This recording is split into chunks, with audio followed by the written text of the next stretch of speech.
Professional English for Equity Research, Risks and Mitigants. Welcome! This micro lesson helps you describe risk in a way that sounds precise, neutral, and compliant, ideal for investor updates, client notes, or internal briefs. We'll show how to frame risks clearly without sensational language, so you inform rather than alarm. You'll learn to pair each risk with a realistic mitigant, giving readers balance and decision-useful context. Finally, we'll practice hedging and source-backed language that signals professionalism and protects credibility. By the end, you'll have phrasing you can copy-paste, adapt, and trust under scrutiny. Start by identifying the risk driver. Is it demand, pricing, or regulation? Naming the driver focuses the reader. Where possible, quantify. Reference orders, margins, churn, or other measurable indicators. Use neutral verbs that avoid certainty. Phrases like may, could, appears to, or is exposed to invite sober interpretation. Steer clear of absolutes such as never, guaranteed, or certain, which can be misleading and non-compliant.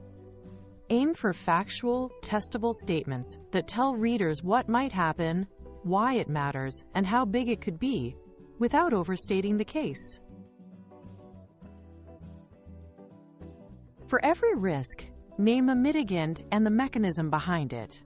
Hedging, contracts, liquidity, diversification, or pricing power. Support with evidence like backlog, pipeline, customer renewals, or management guidance to avoid wishful thinking. Clarify timing. Is the effect near term, next quarter, or medium term, next 6 to 12 months? Finally, acknowledge limits. Mitigants reduce exposure, they do not remove it. Balanced phrasing builds trust. Readers see both the pressure and the cushion, along with when each is likely to matter. Use calibrated hedges to signal uncertainty. Likely, unlikely, possible, or cannot be ruled out. Add range language to avoid false precision. Around, approximately, or low/mid-high ranges, which keep numbers honest. Attribute cautiously. Management indicates, the data suggest, or our analysis points to, separate sources from your view.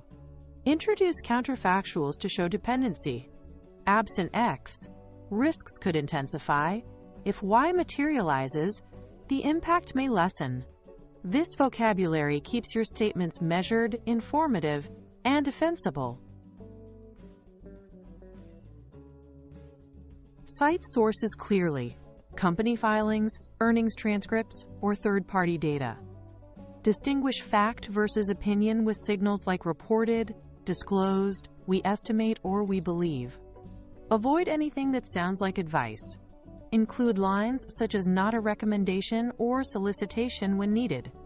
Always flag uncertainty. Results are subject to change and revision as new information emerges. These small phrases protect you, clarify boundaries, and help sophisticated readers weigh what's known versus what's inferred. Use a repeatable flow. 1. State the risk succinctly. 2. Give context. What's driving it and why now? 3. Quantify impact if feasible. Orders, margins, churn, or costs. Then present the mitigant. Describe the mechanism and add evidence like backlog or guidance. Note the residual risk, what remains even after the mitigant, and the monitoring triggers you'll watch. Bookings trends, pricing actions, approval milestones. Close with an outlook window and key variables that could shift the outcome. This structure keeps your writing clear, balanced, and action-oriented. Demand. Orders could soften on macro headwinds. Mitigant. Backlog covers around 2 quarters, providing short-term visibility. FX earnings are exposed to USD strength. Mitigant. approximately 70% natural hedge via dollar revenue and local costs. Regulatory. Product launch requires pending approval.